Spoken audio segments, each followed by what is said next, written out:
Damos la bienvenida al economista Augusto de la Torre, quien es miembro de este Consejo Asesor de Economía, que está integrado también por Vicente Albornoz, Manuel González y Fausto Ortiz. Queremos saludarle, economista de la Torre. Cabe indicar también para nuestros oyentes que el economista de la Torre fue jefe en el Banco Mundial y actualmente ha sido parte, se le ha integrado a este consejo para asesorar en materia económica al gobierno de Lenín Moreno. Una frase quedó acuñada de un asesoramiento que aparentemente usted dio ya al gobierno de Lenín Moreno, de que la realidad ha superado la legalidad. Lo hacía usted en la coyuntura de una drástica caída en los precios del petróleo y el inicio de la pandemia, economista de la Torre. Se le atribuye a este asesoramiento suyo y a la conversación que mantuvo también con otros asesores entonces el presidente de la República, las propuestas que se pusieron en la ley humanitaria en su propuesta original, que en algo han quedado, en la ley humanitaria que se encuentra ahora ya en una fase final, en una coyuntura en la que ha sido parcialmente vetada por el presidente de la República. Quisiéramos conocer su punto de vista sobre la coyuntura actual que se vive y sobre todo saber qué es lo que aspira usted proponer en este Consejo Asesor de Economía que ha empezado a funcionar. Muchas gracias, buenos días. No sé si me escucha bien. Perfectamente. Ok, perfecto. Le decía que la frase con la que usted empezó sigue vigente.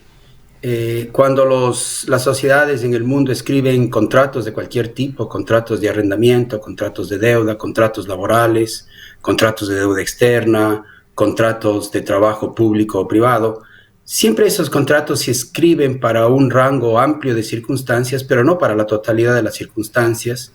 Y de vez en cuando las circunstancias cambian de manera tan violenta que se necesita recontratar. Y eso es lo que el gobierno está haciendo ahora, está tratando de hacer en la deuda externa, está tratando de recontratar las relaciones con sus empleados públicos para poder reducir el gasto corriente, va a tener que recontratar los atrasos que tiene con algunos proveedores del gobierno, y lo mismo está pasando y va a tener que pasar en el sector privado. Las empresas, para poder sobrevivir, mantenerse vivas, poder reabrir, van a tener que recontratar los términos de las relaciones con sus acreedores, con sus proveedores, con los empleadores. Esta capacidad de recontratar de una manera cooperativa, amigable, en la que se busca el bien del puesto de trabajo y de la empresa como un todo, y se hace a nivel de cada empresa, es algo que quedó o que está quedando, digamos, en la ley humanitaria que ahora está tramitada en su recta final, como decía usted, en la Asamblea. Esa parte de la ley que subsistió abre un régimen temporal para que puedan haber acuerdos entre las partes, acuerdos que en la medida de lo posible tienen que ser equitativos, pero también cooperativos, donde haya, digamos, sacrificios compartidos. Y la esperanza es que como resultado de este proceso se pueda evitar la destrucción excesiva del tejido productivo y del empleo formal. Economista de la Torre, muy buenos días. El día de ayer dialogábamos con el economista Pablo Dávalos y él sugería que este grupo asesor va a concentrarse en el tema monetario, en reformas de carácter monetario. ¿Es necesario abordar este tema, esta problemática? Y de ser así, ¿cuál sería la propuesta y el camino? Mire, según los términos de referencia, digámoslo así, o los parámetros de actuación del Consejo de Asesor, que ya son públicos y con mucho gusto yo les puedo mandar una copia de lo que el gobierno publicó hace un par de días, los temas los decide el Ejecutivo, el presidente y el ministro de Finanzas. Ellos deciden los temas porque ellos son los que convocan. Los asesores no tenemos ningún poder de convocar y ellos escogen los temas sobre los cuales quieren escuchar opiniones. Pero la apertura ha sido bastante amplia. En la primera conversación que tuvimos con el presidente nos preguntó a cada uno que le digamos cuáles creemos nosotros son temas prioritarios en la política pública ecuatoriana en esta crisis. Y les voy a decir los que se plantearon. No les puedo asegurar que conversemos sobre todos ellos, dependerá de qué nos preguntan y dónde quieren nuestra opinión, pero hay unos temas fiscales de los cuales hay que hablar, que son complicados. Ahí está el tema de la brecha financiera, que es muy grande por la caída violenta de los ingresos del Estado, los desafíos de la reducción del gasto y los temas asociados de cómo el país puede ir financiando esa brecha que se abrió de una manera tan violenta y al mismo tiempo canalizar parte de los recursos que recibe del exterior hacia el sector privado a través de apoyos crediticios. Entonces hay el tema fiscal. Luego hay un tema que yo le llamaría más de la economía real, los problemas de empleo, los problemas de la sobrevivencia de las empresas, el problema de la deflación, que es una cosa buena y una cosa mala. La deflación está ya ocurriendo en el país porque como resultado de la crisis, los precios y los salarios promedios ya están cayendo en la medida en que los trabajadores pierden empleo o se mudan a otro trabajo. Entonces ya tenemos un fenómeno de deflación que en cierto sentido es el mecanismo de ajuste en una economía dolarizada para bajar costos, pero por otro lado puede aumentar el peso de las deudas porque las empresas venden a un precio que va cayendo, pero sus deudas no caen. Entonces, el problema de la deflación es complicado desde el punto macro y es otro tema que se puede tratar. Al presidente le interesa mucho que los asesores también demos opiniones o demos sugerencias de otros expertos que pueden opinar sobre el tema social. Ahí tiene usted todo el tema del crecimiento de la pobreza, que yo creo que va a ser muy pronunciado en el Ecuador, el posible aumento de la desigualdad y los problemas humanitarios, de alimentarios, médicos, de los que yo creo que van a ser unos 10 a 12 millones de ecuatorianos que van a pasar por una situación difícil y la política pública tiene que evitar que caigamos en la mendicidad y que los ecuatorianos se caigan en el abismo de la pobreza extrema. Ese es otro gran tema. Creo que también hay temas muy difíciles e importantes que tratar que tienen que ver con la salud del sistema financiero y cómo conseguir que el sistema financiero sea un apoyo para la recuperación. Y entonces eso levanta un tema muy complicado, muy interesante que se debate en el mundo, que es cuál es la estrategia regulatoria que es apropiada para una crisis de este tipo. Entonces la gama de temas es bastante amplia y no estoy seguro que no vamos a cubrir todos ellos, pero es prerrogativa del gobierno el escoger los temas. También hablamos de cómo trabajar ordenadamente. Antes de continuar en esto que entendemos es muy amplio, economista de la Torre, quizás sí podría darnos un poquito de luces, algo más concreto sobre lo que sugería en su pregunta Rosana, pues es un tema extremadamente sensible para los ecuatorianos y clave para el país. Pablo Dávalos decía que este consejo asesor que usted lo integra va a terminar con la dolarización. A usted habíamos escuchado anteriormente, pero en algunas declaraciones, que es muy importante sostener la dolarización en el país. ¿Qué nos puede decir sobre este punto? Bueno, quisiera corregirle a don Pablo Dávalos, ¿no? La premisa de la formación de este consejo de asesor y los parámetros bajo los cuales, al menos en mi caso, yo me he incorporado y siento que es una obligación cívica hacerlo porque este es el momento de una crisis profunda, los parámetros están dados por un discurso en el que el presidente dijo: en el resto de este gobierno a mí me toca defender el empleo, la parte humanitaria, la dolarización y algo más. Entonces, los parámetros de los asesores, y ese yo siento que es mi obligación, es decirle al gobierno y decirle al país, porque los asesores somos libres de opinar, eso es un punto muy importante, completamente libres de opinar, y el gobierno es completamente libre de aceptar o no lo que digamos. Pero yo veo como mi obligación el plantear al gobierno sugerencias o ideas que permitan salir de esta crisis preservando la dolarización. Yo reconozco que la dolarización no es inmortal y tiene que ser preservada a través de buena política pública y que de la crisis, para salir preservando la dolarización, necesitamos caminar por un camino relativamente estrecho. Eso es muy importante que los ecuatorianos conozcan. Hay miles de maneras de equivocarse, pero hay pocas maneras de acertar. Entonces, desde mi punto de vista, el señor Dávalos está completamente equivocado. Economista de la Torre, se ha advertido también que las medidas de carácter neoliberal, como se las ha calificado, actuales, se asemejan y coinciden mucho con las medidas que se tomaron las medidas que llevaron a la crisis de 1999, sobre todo en lo que tenía que ver a la situación de los bancos, que fue una de las tragedias económicas más grandes que ha vivido el país. ¿Cuál es su opinión al respecto? Bueno, primero, yo no sé qué es lo que es neoliberal. Yo hasta ahora a todos mis amigos les pregunto, a ver, ¿cuál es tu definición de neoliberal? Y hay como 35 definiciones de neoliberal. Entonces todavía para mí ese añadiendo esto, Pablo Dávalos le dijo que usted representa lo más visible entre los economistas ecuatorianos de una posición ortodoxa neoliberal. De una vez, si definimos el término completo. Yo le puedo mostrar por lo menos 3 artículos académicos míos en donde yo propongo una definición de lo que es neoliberal y le ataco duramente. O sea, en los círculos académicos en los que yo trabajo y mi pensamiento económico dista muchísimo de lo que yo defino como neoliberal.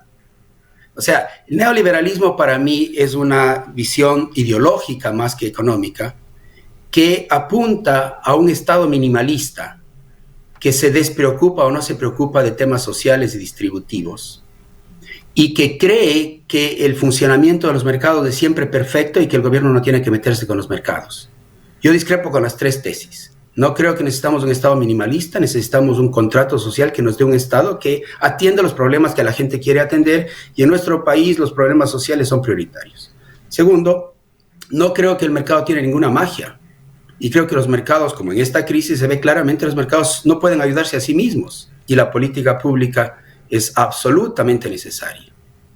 Y tercero, yo creo que tiene que haber elementos de solidaridad y distribución en la arquitectura de la sociedad, y muy fuertes, de transferencias en educación, en salud, en temas distributivos. Entonces, para mí, yo estoy lo más distante de lo que yo defino como neoliberal, pero me causa mucha curiosidad de entender qué quiere decir el señor Dávalos sobre neoliberal. Además, nunca he leído ni un artículo de él sobre ese tema. Él puede leer 5 míos. Economista de la Torre, hace aproximadamente 3 meses, si no calculamos mal, usted tuvo una comparecencia pública conjuntamente con otros portavoces, delineando de alguna manera lo que se venía para Ecuador. Hoy es ya, por lo menos estos 3 meses y algo más, es ya pasado desde aquellas declaraciones, pero entonces usted planteaba 3 pilares necesarios, indispensables para intentar superar la crisis. Uno era algo que calificaba usted como hibernación económica. También sugería dejar de lado el marco legal o imponer reformas muy drásticas en el marco legal. Y otro punto, canalizar grandes reformas estructurales. ¿Continúan vigentes estos 3 pilares en la propuesta que están ahora discutiendo en este Consejo Asesor?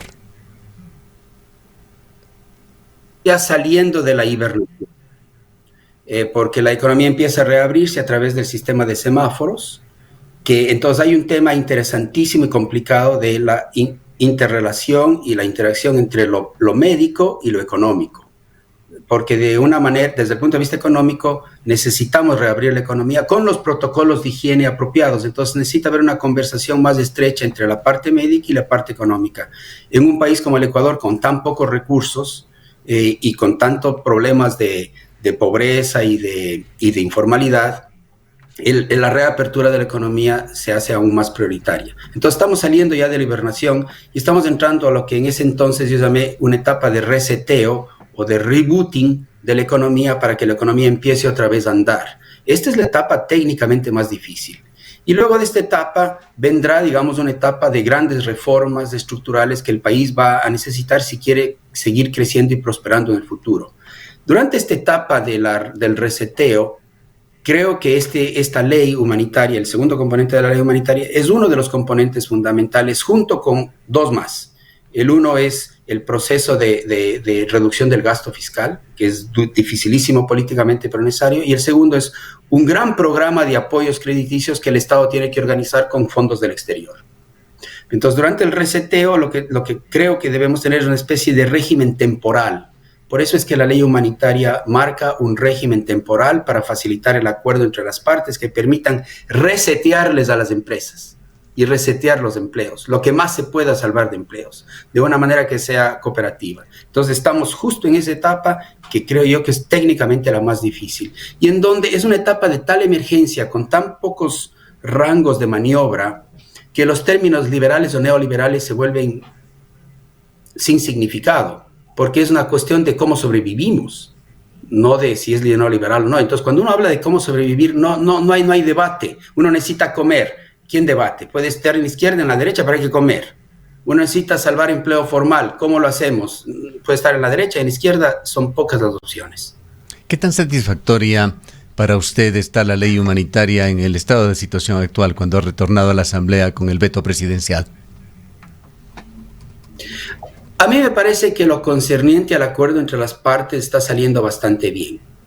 Hay restricciones constitucionales que hay que respetar y que, por tanto, en algunos aspectos que desde el punto de vista económico y técnico hubiera sido deseable darle un poco más de espacio al acuerdo entre las partes, no se puede hacer. Y hay aspectos, digamos, políticos y de equidad que requieren que haya bastantes guías. Entonces, creo que el acuerdo entre las partes tiene bastantes guías de política pública para que no haya abusos, porque pueden haber abusos. Las partes no tienen el mismo poder de negociación.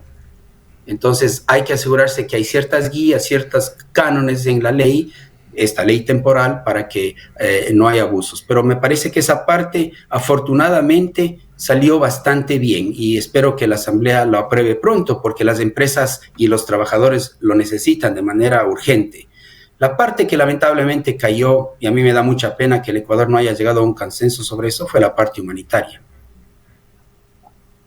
¿Hay de alguna manera preocupación suya o del equipo de economistas de la Torre, con respecto a la Constitución ecuatoriana, una Constitución garantista en derechos? ¿Hay impedimentos que ponen para lo que ustedes quisieran actuar?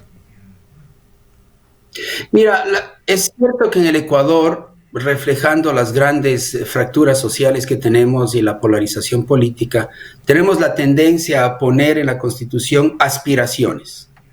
Está bien, la Constitución tiene que tener un elemento aspiracional, pero cuando uno traduce la aspiración en un mandato, es como hacer un castillo de cristal, porque uno pone aspiraciones que no se van a poder cumplir. Entonces hay, por ejemplo, en la Constitución exigencias de que cada año, como porcentaje del PIB, tiene que aumentar el gasto en tanto para la educación, y en tanto para la salud, y en tanto para la seguridad social. Entonces hay unas, digamos, fuerzas subyacentes en el presupuesto que le hacen expandir al gasto constantemente, tengamos o no tengamos recursos. Ahora, la Constitución sí prevé situaciones extraordinarias en donde se pueden suspender por razones de fuerza mayor ciertas cosas, pero nuestra Constitución tiene esta tendencia a crear un sesgo muy malsano de constante aumento del gasto. Y eso es lo que ahora necesitamos recortar, porque se nos han caído los ingresos. Sería mejor que la Constitución deje que se desarrollen las leyes en torno a esto de manera que vayan evolucionando apropiadamente, pero la mayor parte de las normas de disciplina fiscal de la región latinoamericana tienden a poner un poco de límites para que no se expandan gastos si no se identifican fuentes de ingreso. Y eso es sano, y creo que más de eso va a venir gracias a la segunda ley que está esperando un veto parcial del presidente, que es la Ley de Finanzas Públicas. La Ley de Finanzas Públicas es una ley que en el resto de la región latinoamericana se conoce como una ley de responsabilidad fiscal. Ese tipo de leyes se han pasado en, yo diría, por lo menos un 60% de los países de América Latina, y el Ecuador está entrando en ese camino, lo cual es bueno. Esa ley de finanzas públicas es algo que tiene que ver con lo que yo llamaría las reformas permanentes, estructurales que el país necesita. Es una de esas. ¿Ve usted en el corto o mediano plazo la necesidad de una Asamblea Nacional Constituyente? Ay, Dios mío, esta es una gran pregunta. Eso es una gran pregunta. Idealmente, digamos, la gran sabiduría de los fundadores de Estados Unidos fue crear una constitución que generó el marco para el debate y la discusión cívica del público. Entonces creó una constitución que puede ir evolucionando con la discusión política interna del país. Mire, en Estados Unidos la constitución arranca con esclavitud, pero creó un marco tal que ha permitido superar partes de la esclavitud a través de con una guerra civil horrible y el tiempo de los derechos humanos de los años 60. Y ahora Estados Unidos está viviendo otra vez su pecado original y el problema del racismo aflora con enorme fuerza, y tenemos que ver si la constitución de la democracia estadounidense va a permitir resolver socialmente y políticamente este impasse.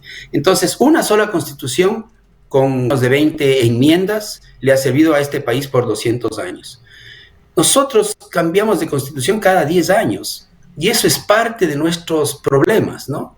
Entonces, si vamos a hacer una nueva constituyente en algún momento, sería ideal hacer una que sea escrita de tal forma que pueda vivir y evolucionar con la evolución del pueblo y que no sea otra cristalería que se rompe cuando hay un poquito de fricción social. En lo que se refiere a críticas que le hacen a usted, hemos señalado ya que se le califica como de una línea ortodoxa neoliberal. Pero ¿qué proponen los economistas heterodoxos que tienen, como usted conocerá, un grupo que viene trabajando y que viene también cosiendo algunas propuestas? Ellos consideran que el gobierno sí debe tomar medidas radicales, pero no siempre ortodoxas, que la economía colapsará por completo, dejando a los ecuatorianos en una situación de pobreza, postración y vulnerabilidad sin precedentes, y que esto requiere de imaginación en cuanto a las medidas. Ellos proponen, por ejemplo, la creación de un salario mínimo vital pagado por el Estado para todas las personas desocupadas en el país, utilizando reservas del Banco Central. ¿Ve usted eso factible? Oiga, lo veo muy deseable, pero lo veo completamente imposible en el Ecuador. Eso es lo que están haciendo los países que tienen recursos. Eso se está haciendo en Estados Unidos, se está haciendo en Europa, en España, en Francia. Esta idea de dar subsidios desde el Estado a los sueldos y salarios, o cheques, directamente cheques que emanan del Estado para el trabajador.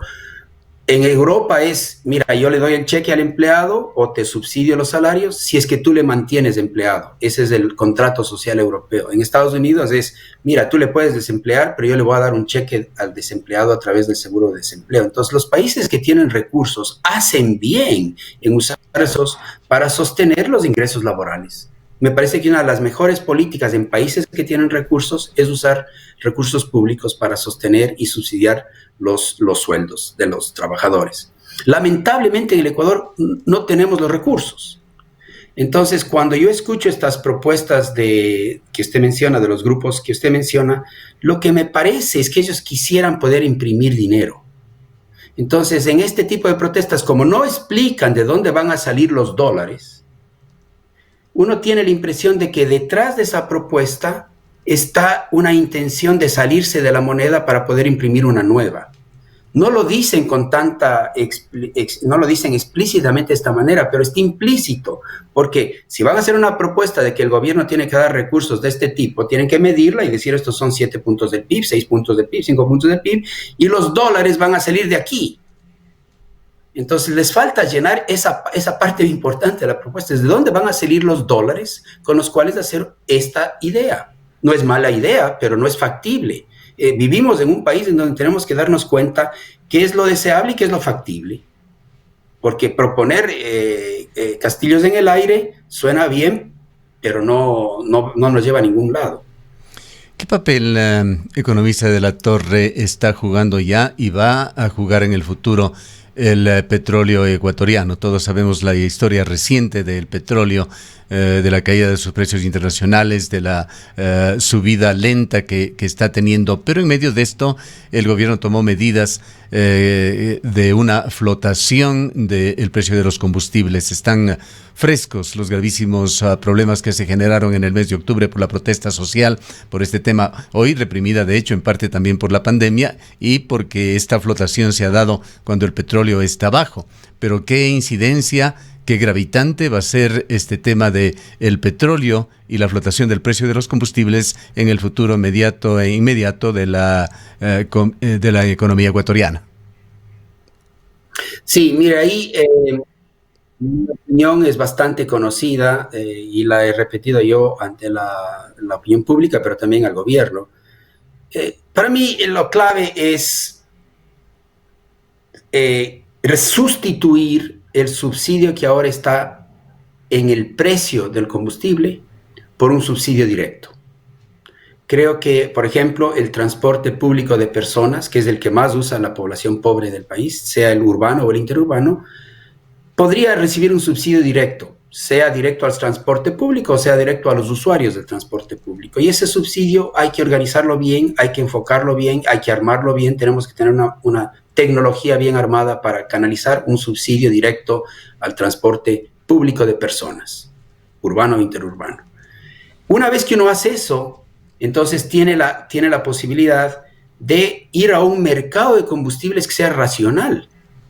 ¿Qué implica tener un mercado de combustible racional? Que sea libre, que esté abierto a la competencia y que no exista o que desaparezca el monopolio de la refinería estatal. Todos sabemos que la refinería estatal es otro hueco negro donde ha habido mucha corrupción, tremenda ineficiencia, como resultado de lo cual esa refinería estatal tiene cautivo al mercado doméstico y es la única refinería que importa o produce los combustibles. Y como resultado de ello tenemos en el Ecuador una cantidad de combustibles de calidad muy baja. Entonces a mí me gustaría que el país vaya a un mercado de combustibles donde el precio de los combustibles en el mercado doméstico sea el precio internacional, el precio de importación, que la importación sea abierta, que el ministerio correspondiente regule para evitar abusos y para proteger al consumidor, pero un mercado esencialmente libre en donde las gasolineras puedan comprar la gasolina del mejor postor y que sea gasolina limpia.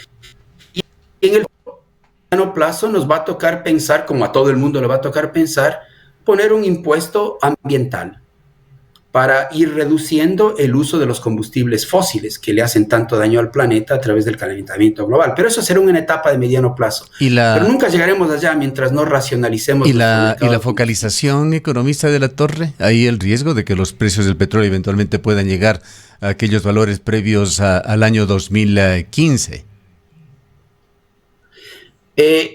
Yo tengo muchas dudas de que el mundo va a tener un repunte permanente del precio del petróleo. Espero que como resultado de esta gran crisis donde le hemos dejado una especie de cuarentena a la madre naturaleza para que los pajaritos puedan respirar mejor y los árboles sientan que no están bajo la presión del calentamiento global o de los problemas ambientales de contaminación. Creo que en este tiempo la humanidad está reflexionando. Yo ya noto en Europa importantes iniciativas de que salgamos constructivamente de esta pandemia pensando en un mundo más sostenible. Y un mundo más sostenible es un mundo que tiene que moverse hacia economías limpias. Y nosotros estamos, digamos, en una fase en la que poco a poco la relevancia del petróleo creo que va a caer. Yo opino, por ejemplo, que al Ecuador le va a tocar repensar su sistema tributario, porque va a tener que vivir con unos ingresos públicos que no dependan del petróleo. Ese va a ser un gran desafío de mediano plazo. Pero incluso si los precios de las gasolinas y del petróleo suben, el Ecuador se beneficiaría en la medida en que vende exportaciones a un precio más alto. Y en el mercado doméstico, el hecho de que los precios reflejen los internacionales también va a crear incentivos para pensar en sustituciones por energías más limpias. De manera que yo no le tengo miedo a precios de combustibles altos, más bien me parece que es lo que la humanidad necesita para ir reconvirtiendo su matriz de energética hacia una matriz de energía más limpia que nos permita tener un planeta que sobreviva. Sobre ese pilar de dejar de lado el marco legal o de llevar adelante profunda reestructuración en el marco legal ecuatoriano, economista de la Torre, ¿le han dado cabeza o piensan darlo ustedes a la ley de contratación pública? Ley de contratación pública que ha permitido muchísimas cosas en Ecuador, como estas figuras de giro de negocio, estados de excepción, que han marcado la construcción de las mega obras en el gobierno pasado, que aún sigue afectando en el gobierno actual y que ha permitido, entre otras cosas, esa pérdida total de control de este sector tan crítico del país, particularmente ahora el de los hospitales. Sí, mire, en todo el mundo los programas de compras públicas y contratación pública son quizás de las actividades públicas más vulnerables a la corrupción. Y en el mundo hay un gran progreso. En el tiempo que yo estuve en el Banco Mundial, recuerdo que habían equipos técnicos dedicados a estudiar cómo mejorar los procesos de contratación pública y de compras públicas para reducir la corrupción, aumentar la transparencia y abaratar los costos. Y en general eso se ve cada vez más posible, en la medida en que uno va incorporando más tecnología digital a los procesos de compras y del sector público. La contratación es otro tema de gran importancia porque necesitamos tener marcos en donde el Estado pueda contratar al mejor postor tomando en cuenta no solo el precio, sino también la calidad. Mucha de la contratación de los problemas de contratación pública es que a veces solo nos dirigimos por el precio, el que ofrece un precio más bajo, incluso si es porque hay algún tipo de coima, gana la licitación, pero no necesariamente el precio más bajo nos da el producto de mejor calidad. Entonces, los sistemas de cómo se escogen de entre los postores del mejor producto también requiere una tecnología. Yo creo que los estados que hacen esto bien tienden a tener sistemas mucho más abiertos al público, más transparentes y más centralizados. Porque al menos habría un solo sitio que vigilar, ¿no es cierto? Pero eso de que el Estado pueda comprar en grandes cantidades ciertos precios le da al Estado en el mercado una gran ventaja comparativa. Cuando se pulverizan las ventas y se compra lo mismo de distintos puntos, cantidades pequeñas, el Estado tiene que pagar más, casi por definición. Entonces, más allá de la corrupción, incluso por eficiencia, muchas de esas cosas requieren sistemas más centralizados, con compras estatales más voluminosas y mejor armadas. Ayúdenos con un dato economista sobre el cual existe muchísima confusión, porque hay además diversas interpretaciones. ¿Cuáles son las reservas con las que cuenta Ecuador? Mire, lamentablemente el no tiene reservas de excedentes. ¿Qué es lo que se entiende por reservas internacionales de excedentes? Son aquellas reservas que están en el Banco Central más allá de los pasivos exigibles que tiene el Banco Central. Y el Banco Central tiene dos tipos de pasivos exigibles. El uno son los depósitos de los bancos, que los bancos depositan dólares en el Banco Central por efecto de la aplicación del encaje. Entonces, una parte de los depósitos del Banco Central son obligaciones hacia los bancos por las razones del encaje. Es dinero. Entonces, de los depositantes, esencialmente. Perdón, no le escucho. Le decía, es dinero de los depositantes, esencialmente. Exacto. Esas reservas internacionales no son del Banco Central. Están custodiadas por el Banco Central, pero son de los depositantes. Y el segundo gran pasivo exigible que tiene el Banco Central son los depósitos del gobierno. Y entonces esa es plata también del gobierno. Si el Banco Central tuviera dólares más allá de los que necesita para cubrir estas dos obligaciones, estos dos pasivos exigibles, esos serían reservas de excedentes. Y si tuviésemos reservas de excedentes, podríamos hacer un montón de cosas parecidas a las que hacen los países que tienen bancos centrales independientes o tienen recursos fiscales. Podríamos desde el mismo Banco Central, por ejemplo, armar programas crediticios, porque podríamos usar reservas excedentes que exceden a estos pasivos exigibles. Lamentablemente, el presidente Correa se llevó toda la reserva de excedentes y una buena parte de las reservas que respaldaban a los pasivos, a los depósitos del gobierno. De manera que ahora los dólares que el Banco Central tiene básicamente cubren los depósitos del encaje, es decir, plata de los depositantes. Por eso es que el señor Dávalos, cuando dice que hay que dar cheques con cargo a las reservas, no sé a qué se refiere. Si tuviéramos reservas podríamos quizás hablar de eso, pero primero él necesita ver los números del Banco Central que son disponibles y sumar y restar un poquito, no es una cuestión de suma y resta. Bien. Economista de la Torre, pudiéramos dilatarnos mucho con este diálogo, pero desgraciadamente el tiempo no nos ayuda. Quisiéramos hacer una pregunta final. ¿Cómo se encuentra esta comisión asesora en el orgánico funcional del gobierno? Uno de los economistas entrevistados, refiriéndose a ustedes, al Consejo me refiero, decía que Richard Martínez debería renunciar cuando se le pone economistas encima, siendo él el ministro de Economía. Ahora, el presidente de la República dijo que las sugerencias que puedan venir de este Consejo Asesor de ninguna manera serán vinculantes. En suma, ¿cuál es el grado, cuál es el poder de decisión que tiene el Consejo Asesor de Economía del cual usted es parte? Ninguno.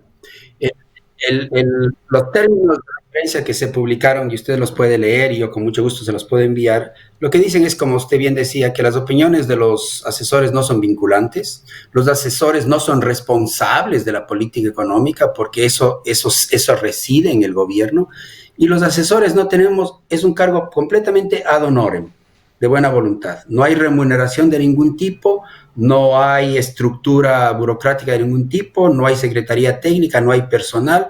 Todos los asesores tenemos nuestras propias ocupaciones profesionales. Las mías son más académicas acá en Estados Unidos, también las de muchos asesores son más académicos. Entonces, no hay relación laboral, ni contractual, ni organigrama de ningún tipo. Somos una instancia para que el gobierno escuche opiniones de fuera de su entorno. Las opiniones que el gobierno escucha desde dentro están ahí y las va a procesar, pero para situaciones complicadas en las que el gobierno considere que le podría interesar escuchar opiniones de asesores externos independientes, nos llama y nos pregunta. Y hay una cosa que está clarísima en estos parámetros. Todos los ecuatorianos tienen acceso a la opinión de los asesores y no necesitan preguntarle o pedirle permiso al gobierno. Los asesores tenemos la libertad y la obligación de mantenernos intelectualmente libres para poder darle al gobierno nuestras opiniones más francas y más con la mayor honestidad posible. Muchas gracias, economista. Le dejamos un mensaje final para los ecuatorianos que con expectativa, unos con preocupación, otros ven el comienzo del funcionamiento de este Consejo de Economía. Mire, yo lo que creo es que ojalá el país aprenda a través de esta experiencia de que no es mala idea, en general, de que los gobiernos se abran a consultar con expertos económicos independientes. En Estados Unidos hay el Council of Economic Advisors, en otras cosas parecidas, que tienen este tipo de naturaleza. Los gobiernos siempre consultan con los líderes gremiales, consultan con los líderes políticos, pero a los gobiernos también les interesa consultar expertos en materia económica que no tienen afiliaciones ni gremiales ni políticas. Entonces, el Ecuador tiene que encontrar su propia modalidad, pero si esta experiencia funciona y la conversación es fluida, yo creo que sería bueno que el Ecuador considere que todos los gobiernos de aquí en adelante tengan la oportunidad de tener una instancia de consulta con asesores externos independientes que tengan esta característica. Mira, hay una cosa que dice claramente en los parámetros de los asesores. Los asesores no recibirán remuneración alguna, ni directa ni indirectamente. Entonces, una de nuestras obligaciones es asegurarnos que mientras uno es asesor, ni siquiera podemos escuchar que nos inviten a hacer consultorías pagadas, porque para mantener nuestra independencia queremos que no nos paguen nada, ni directa ni indirectamente, para que haya más claridad y más capacidad de decir las cosas con toda franqueza y sin ninguna obligación ni compromiso.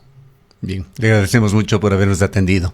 Han escuchado al economista Augusto de la Torre, ex jefe del Banco Mundial, académico de la Universidad de Colombia. Nos ha atendido desde los Estados Unidos y es el flamante miembro del Consejo de Economía del Gobierno Nacional.